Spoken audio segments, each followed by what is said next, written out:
Hey, what's up, y'all? This is Jarrett Albritton with the Big Tech Energy Podcast, and this is a special edition out of Detroit, Michigan for Black Tech Weekend, where I have the pleasure of interviewing some of the best and brightest speakers that are on the stages, dropping gems, and we're going to get some insight into what they do, how they got there, and then also their mindset and energy that's propelling them to these levels. So with me, I have Hajj and Cynthia of AI Rap Battle and a bunch of other things. So I'm not going to shell them short, and I'm gonna let them both introduce themselves. I'll go with ladies first, and then we'll go with Hajj. Awesome. Thank you for having us today. My name is Cynthia Respert, and I'm an ops technologist. And what does all of that mean? I love to leverage tech and innovation to help leaders maximize their impact and income. And my journey into AI is a long, beautiful one. But we're here today for rap versus AI, where we're going to have the first human rap battle, and excited about that. Awesome. All right. What up, Doe? We're in Detroit. What up, though? Yeah, my name is Hajj Flemings. So I'm the CEO of Rebrand Cities. We run Rap versus AI, Modern Athletes, so the series of verticals, things we do play at the intersection of brands and technology. And so I would say I'm more of a futurist that kind of leans into what's happening with emerging technology such as artificial intelligence, and super excited about that intersection with culture. That conversation happens a lot, but the intersection of culture is in many cases left out. And so we try to make sure that it's connected to the culture and make sure that there is the element of making sure that it's not misappropriated in terms of how it kind of is disseminated. Got it. So when it comes to, I guess, how you guys started off in tech, I like to kind of start there for the folks. Cynthia, what was your initial introduction to technology? What a beautiful question. So, my background is operations. And before all of the tech and the tools were emerging, I was the one in Microsoft Excel trying to Google all of the formulas to bring the data to me and color code it and build my own platforms to give me the information I needed. So then, with the emergence of other SaaS products and things like that, I knew what I was looking for in those things. So then I would look at those programs accordingly and say, this is good, this is not, and vet them. So then when AI emerged, I naturally followed that trajectory. So I already looked at the SaaS products. I knew what I wanted from them, and I wanted to help my clients be more efficient. But when AI emerged, it 10x, 100x that, right? So my journey was more of that curious learner at first, the self-taught learner, and then it just exponentially kind of increased from there. Awesome. Hajj, same question for you. So if I go back, I can go back to my childhood. I remember having a Walkman during the hip hop movement. Like, I remember having an Apple IIc that I still have in my office today when I was in high school. So I've always been a nerd. Like, and I wear that like on my chest. So I'm excited about that. So now I get into branding and storytelling. And so when AI really becomes accessible in the hands of regular everyday people, that's when the light turned on. And I'll share this very, very briefly. My mentor is Dr. John Mader. He is the VP of Design and Artificial Intelligence at Microsoft. And so they invested $13 billion into OpenAI and into ChatGPT and all of those things. Me and him have a conversation on November 19th, 2022. And he says, you need to be at the center of artificial intelligence and culture. I said, okay, how long do I have? He said, you got about 30 days. We're literally having a conversation and looking at the API of OpenAI, and ChatGPT launches November 30th, 11 days later. So that really piqued the interest, and it's kind of blowed the top off everything. Yeah, so this question is for both of you. Like, when it comes to AI, what opportunity does this create for our community? So I think the opportunity that it creates is that people are going to be printing money with this stuff. They're like literally and figuratively, they're going to be printing money. We've always been at the center of creativity. America's greatest export is culture. We run that, but we don't, great quote, often the oil, never the machine, right? So that's the thing where we're the juice behind stuff, we don't own anything. So having said that, I think the opportunity is how do we help to help to train the model and figure out ways so that we can be a part of the creation part of it. Because at the end of the day, this stuff is going to move. It's going to change the nature of jobs, and I think we need to be at the center of those things. I like to tap in there too to think about the other side of that as well. So this is definitely an opportunity that our community and culture need to capitalize on. And we're still early adopters. Only 2% of the population is using AI right now, right? But the other side of that, I like to, Hajj and I talk about this a lot, is that digital literacy portion, that AI literacy.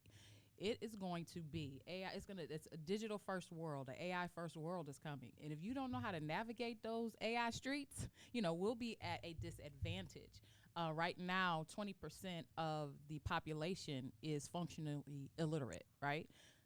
I think about that, how that's 70 million people that have obstacles to navigate everyday life.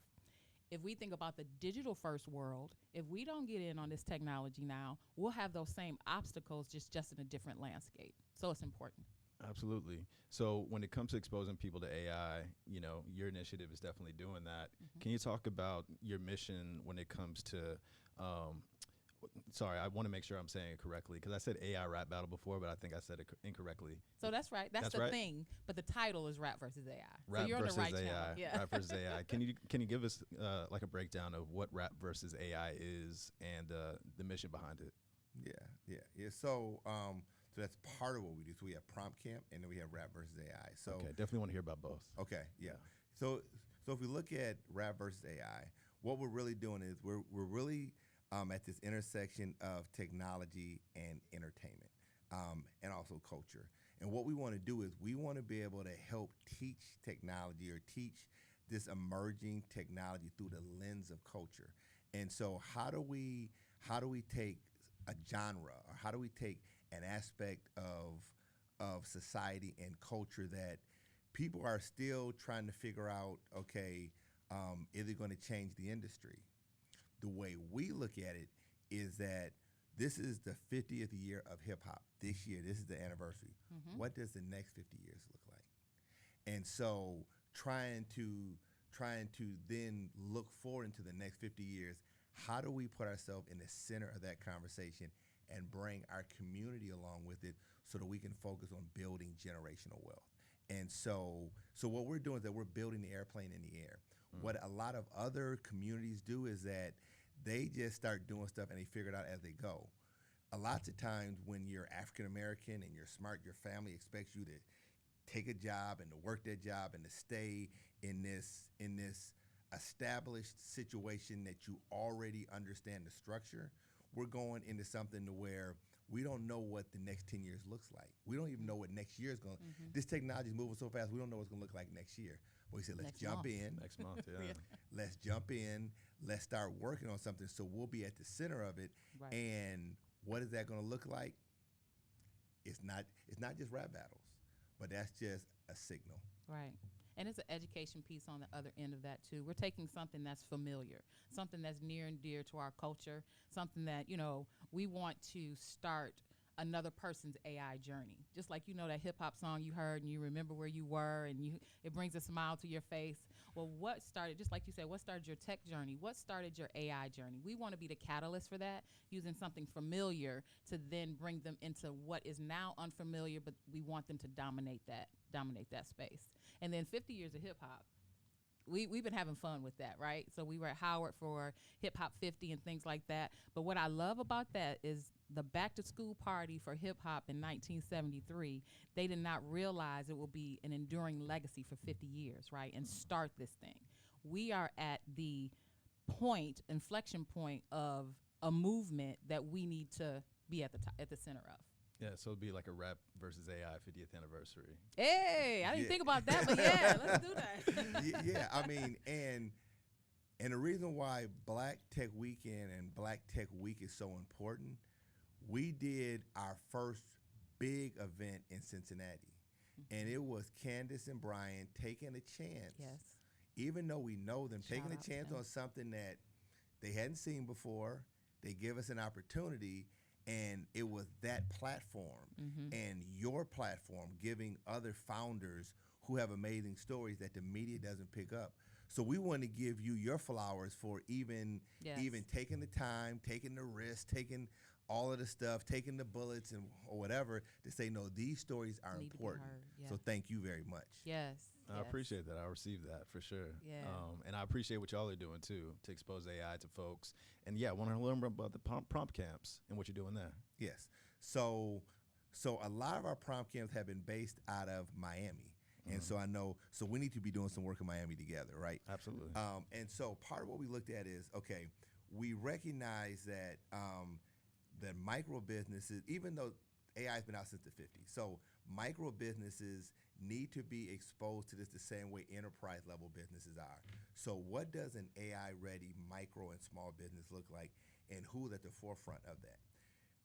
By the year 2025, there's $15.7 trillion that is going to be focused on AI type of initiatives. So our work is, how do we train the next generation, train small business owners, but also help to prepare them, and we be the de facto resource for that. And so Rebrand Cities, and the work that we're doing, we're at the center of that stuff. Amazing. And so if somebody want to be part of your prompt camps, how would they be able to like learn about it, et cetera? Promptcamp.ai. Okay. Online. It has our past events as well as testimonials about people who came in. We evaluate their level of AI aptitude coming in. Is it novice? I've never touched it. Or are you next level? And we see a change in that trajectory and leaving. Even if it's their conception or perception of AI. I don't know where it's going to look like, the robot's going to take over, to now they're looking to create and innovate. And that's really what we want to do, is spark that innovator in them and have their own personal aha moments for them to then continue on and explore. So promptcamp.ai, past testimonials and upcoming events. Next one is December 5th and 6th in Miami. Our Basel. Our Yeah. Basel. Yeah, I'll The be city there. will be lit, I'm sure. Oh, it's gonna be lit. Awesome. And so, is prompt camp something that you're gonna be doing in other cities? Yes. So we've done probably about 5 or 6 so far. We've done some virtual. We're having some conversations about doing some stuff in Atlanta. There are other cities we're doing stuff in our own backyard of Detroit. But we are absolutely going to be doing these in more markets and in more cities, and making sure that these kind of conversations are connected to our communities, right? Because at the end of the day, we have to be the ones who are kind of out there at least telling the story and raising the flag to let people know, like, look, this stuff, Elon Musk can't stop this. That's Elon right. Musk, he can say he wants to pause this all day. He cannot stop it because the horse has left the barn. And so our goal is to be able to find ways to be able to, even think about the work you're doing. You're an amazing storyteller. How can AI accelerate the work you're doing and accelerate the stories of amazing people of color? And so we want them putting it, embedding it into their workflow, but also using it to tell stories. Ultimately, this stuff should help buy back time. Absolutely. Yeah. And we have virtual ones as well, so look out for those. We've done virtual ones, hybrid events. All right. So we're gonna have those in other cities, and then when it comes to rap versus AI, Atlanta's coming up. Yeah. Talk about how you're gonna be pushing that across the country. We got a world tour coming up. AI dropper is in the lab. We are excited about these markets that we're going to be able to hit, because the reality is that we want to be able to bring in local talent. So the one we're doing here, we got Trey Little, we got Be Free when we were in Cincinnati. We had Fly the Ghost, and we had, you know what I'm saying? So we'll be able to connect local talent and be able to hopefully connect them to big tech and to create. So if you go look for rap battles online, you don't find, there is a reason why you cannot find a lot of outlets outside of a couple YouTube channels. So is there another opportunity to be able to create another revenue stream or marketing opportunity for them? And then can we connect them to what's next in the space? And so we're super excited. And so going to these different markets gives us an opportunity to be able to connect with people, but also too, we're now starting to get connected to people who are connected to the culture and the foundation of hip hop. We're honestly tech people. And so we need people who are immersed and who are a part of that culture, so we can elevate and bring them up. So, so that's kind of the goal. I think it's so interesting too. That's how Rebrand Detroit, and then Rebrand Cities started, and then it evolved to all these other initiatives, is we were looking at, Hajj is a visionary, but we were looking at the neighborhood businesses first. Everyone was focused on the downtown or different areas or the hot spots, but Hajj said, hey, what about the neighborhood businesses? And now we're talking, what about the local rappers, right? So we want to amplify those stories just like you are, and turn these moments into movements. Absolutely. You know? Yeah. So when somebody comes to one of your events, what can they expect?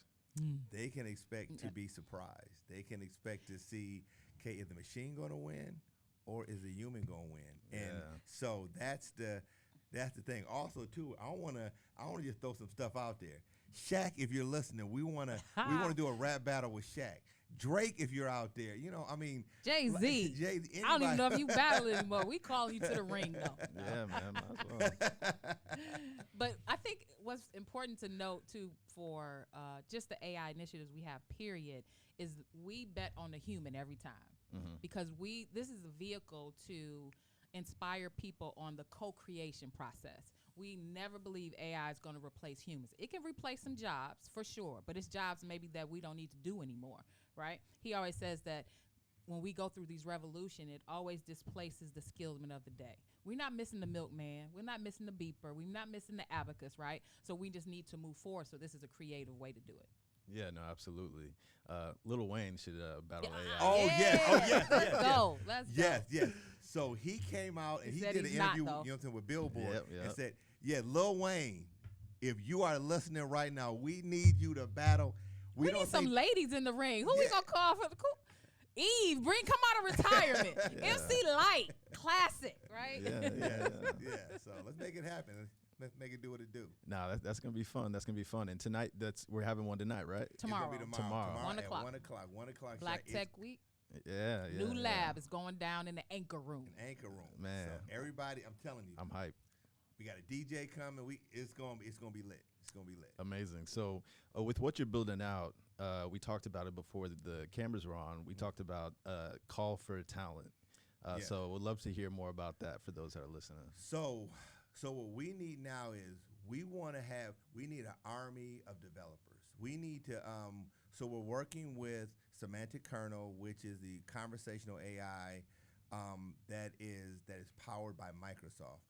But now we're in the process of building out our development team. So we're looking for developers in that area. We love to have a conversation so we can, if you want to build something special, you want to be on the cutting edge, we are the ones who are leading the charge in terms of AI versus human rap battles, and you can be a part of something special on the ground floor.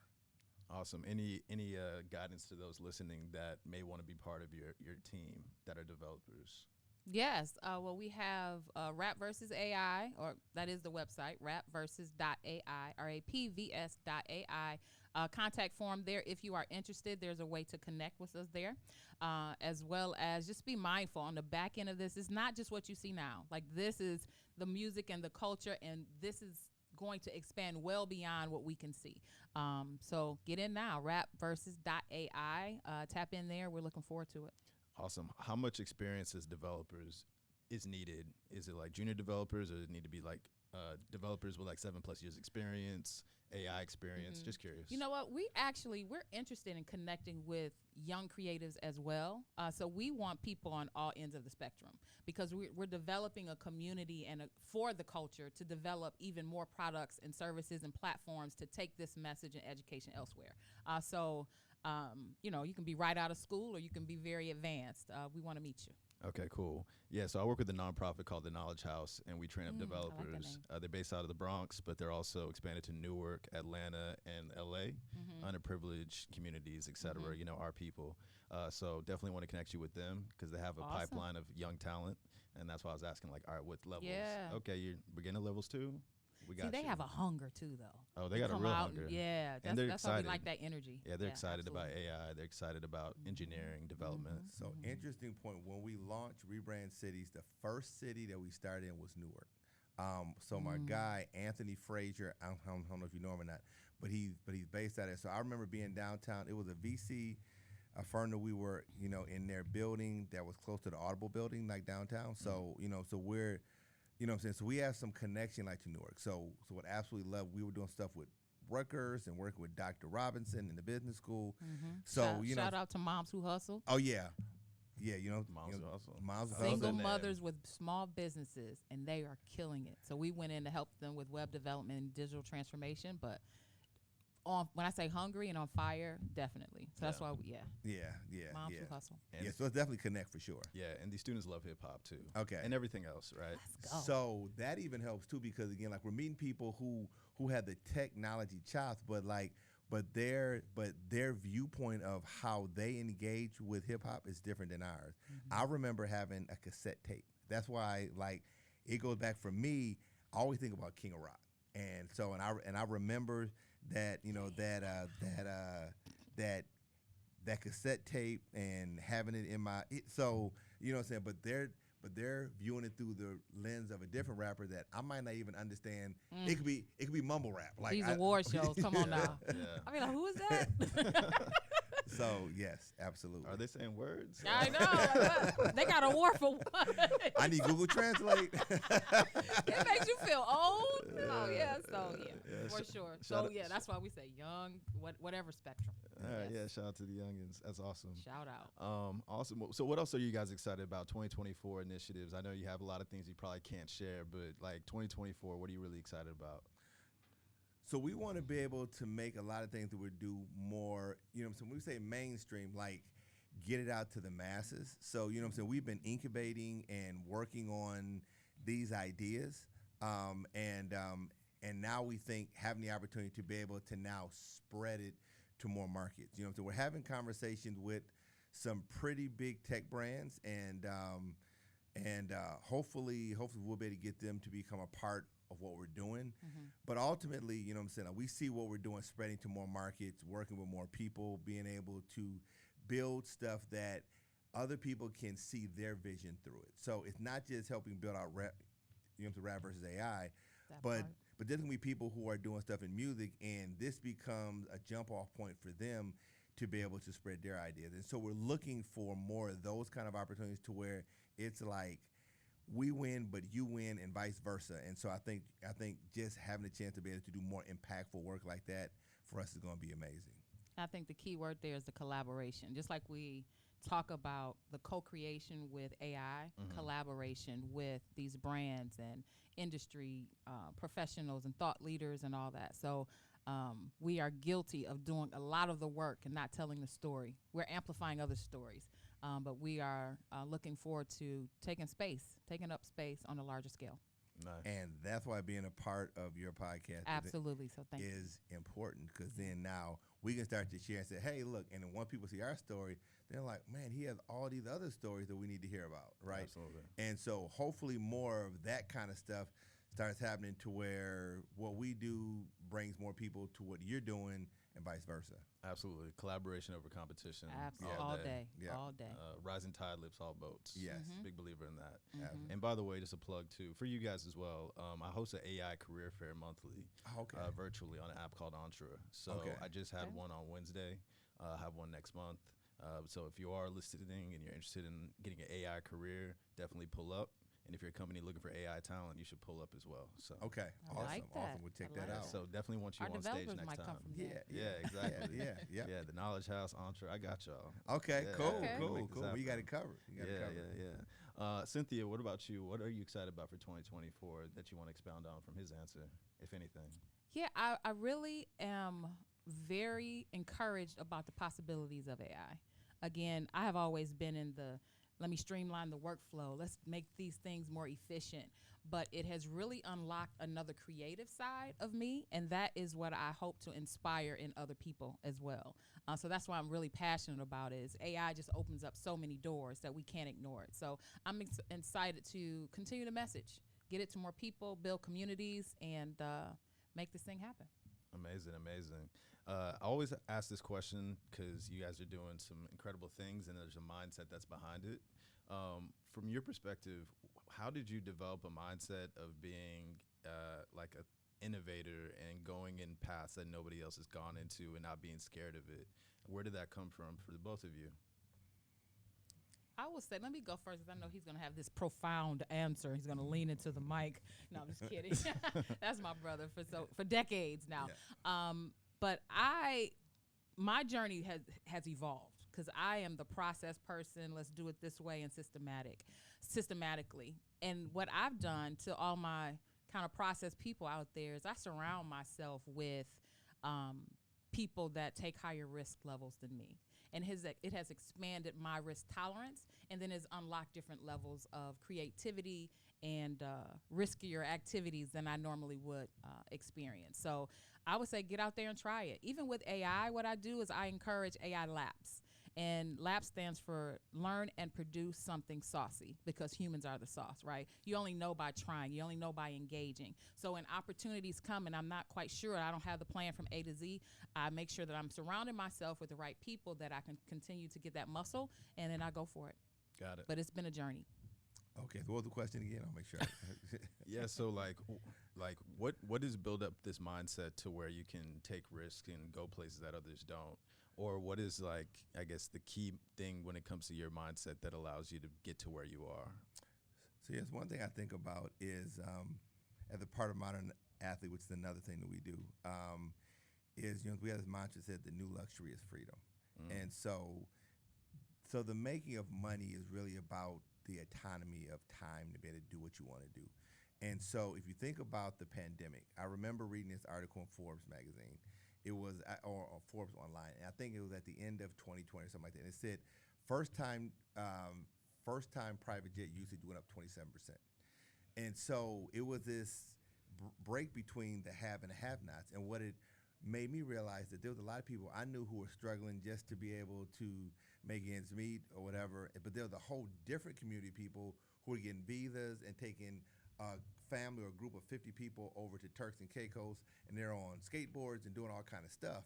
And so for me, this journey is, how do I create the freedom within my own family that then I can then help other people to be able to realize their dream, to do the work that they love doing. Like, I don't want to look at other groups of people and be like, man, they're doing it from an island and creating great work, and they're not working physically as hard as we are. So how do we now take what we do, translate that into a way to where we can build generational wealth, work on stuff we love to do, and do it from anywhere? And that's the mindset that I truly want to focus on. Nice. And can I tap in one more time? Because we tap in started, as often as you want. We started talking about AI. He made me think about this too. Is sometimes when we see a big problem or a big statement, like he just said. Another one is McKinsey did a study, and by 2030, the black tech wealth gap is going to expand by 37%. Now, that might not sound big, or it's not over the 50% mark, but that is a total of $350 billion. They've lost opportunities, lost wages, whatever, because we're not tapping in. So that is what motivates me as well, is sometimes you can feel like, oh, my small movement is not going to impact that. But we have to create these movements to impact other people, right? We can't do it by ourselves. So that's something that motivates me too, is I see things like that. To your point, is other people are having these opportunities and our communities are not. How do we get this message to them? And what I do matters. My small part in collaboration over competition, makes a difference. So we got to get to that 300. I could use $1 billion. You? I could use it. You know, Yeah, so absolutely. $350 billion. You see staggering statistics like that, and you think it's unrelated, and we don't have an impact on that, but we absolutely do. So that drives me too. Yeah. No, I truly believe a lot of the people I interviewed today have the potential to hit that billion. And then also, like you said, everybody's contribution is important. Absolutely. Like this recording, to me, it's like, I look at it as important as like the Library of Congress. Like we're documenting Black excellence in tech as we are making it happen, and people can point back here and be like, this is the beginning of rap versus AI, and look where it went. You know what I'm saying? And then hopefully somebody watches this and says, I want to be a part of this movement, and they're able to accelerate you. So it's like every little thing we do is like a domino effect. But the biggest thing is you got to put yourself out there. You got to try. You can't be afraid of failure. You also got to be authentic from a place of like truly wanting to bring value versus always trying to get the value from people and finesse and this and that. And that's why like I try to make the show Big Tech Energy about the integrity, the hard work, all that stuff that actually matters to get people where it's going versus like the shortcuts. Because there's no shortcuts. I mean, AI is going to be a shortcut though. It's efficiency though. It's efficiency. Yeah, it's just getting to the goal faster. It's not changing the goal. Exactly. It's like, when AI first came out, I was like, look at AI as like a TI-83 calculator. You know what I'm saying? Before, it would have taken you all this time to manually write it out. Now you just press a couple buttons, it's done. Does that mean that the calculator made you dumber? No, it just got you to the answer faster. So that's exactly what AI is. It's a tool, it's a catalyst. It's just a tool. But our creativity is the sauce for everything. Absolutely. And so, speaking my language right there, the sauce. That's right. I bet on the humans every time. Absolutely. So creativity plus AI, unstoppable. So I'm super, super happy that I was able to meet you both today. Same. I know we're going to work together in a big way moving forward. Absolutely. Anything I can do to support, just please hit me up and let me know. So the last thing I'd like you to do is just give your final thoughts, and then, to let people know how they can connect with you, promote, plug anything you want to promote. And then we'll let you get back into these Black Tech Weekend streets. So I'll go ladies first, and then we'll go Hajj. Awesome. Let me get my binder out of promotional materials. No, I was kidding. Again, Cynthia Respert, I'm going to say on all platforms, on 2 platforms, Instagram and LinkedIn, COO of Rebrand Cities and ops technologist providing COO services. And what I would love everyone to remember is just like it's 50 years of hip hop. When DJ Kool Herc's sister wrote up that flyer in pencil and pen or whatever and distributed them, they didn't realize that moment would turn into a movement. So what we do, the prompt camps we have, the rap versus AI, the community you're building, the business you're building, the initiative you have, this podcast, the moments that you have, every interview, the moments can turn into movements. So never underestimate what you're doing and your value that you bring. And like you said, keep that current going in terms of giving and receiving value. All right. People can find me on Instagram. That's Hajj Flemings, Hajj. Last name is Flemings, Flemings. And obviously rapvs.ai, promptcamp.ai. So those things are important to be able to connect with us. And then what I would close with is to live your dreams versus building somebody else's. The work is hard, whether it's somebody else's dream or your dream. So it's not like you're going to shortcut the work. It's just a matter of what you want to spend your time building. And I think it's important to be able to dream big. And you're going to start to hear this more. We're going to start to get into more high performance culture. We want to build a high-performing culture. People aren't talking about that, but that's the work we're going to be getting into. So, all right, we're excited. Let's get it. Absolutely. This was fun. This was fun. Absolutely. So thank you to the audience for watching this episode. If you enjoyed it, make sure you share it to your friends, families, cousins, nephews, nieces, sons, daughters. This is super, super important information. Make sure you tap into Rap versus AI, prompt camps, get your kids involved, get your community involved. It's coming to a city near you, so make sure you check them out. Make sure you follow them. And if you want to follow me and all the things that I'm doing, the communities that I'm building, etc., you can go direct.me/Big Tech Energy. You can find my YouTube channel. We'd love for you to subscribe. You can find my Instagram, my Twitter, my LinkedIn, etc. And a lot of amazing things are about to be happening. A lot of great events are happening as well. So if you're not at Black Tech Weekend, make sure you're at Black Tech Week in Cincinnati or the next Black Tech Weekend that's happening near you. This is where you can meet people that are going to change your life potentially as mentors, co-creators, employees, customers. You never know who you can meet in these spaces. So it's really important to show up to these Black Tech conferences, show up to places like Art Basel where creatives are meeting technology, and be a part of it and feel that energy and then build from it. So with that being said, this is Big Tech Energy at Black Tech Weekend in Detroit. What up, though? We are out. Peace. Big energy. I love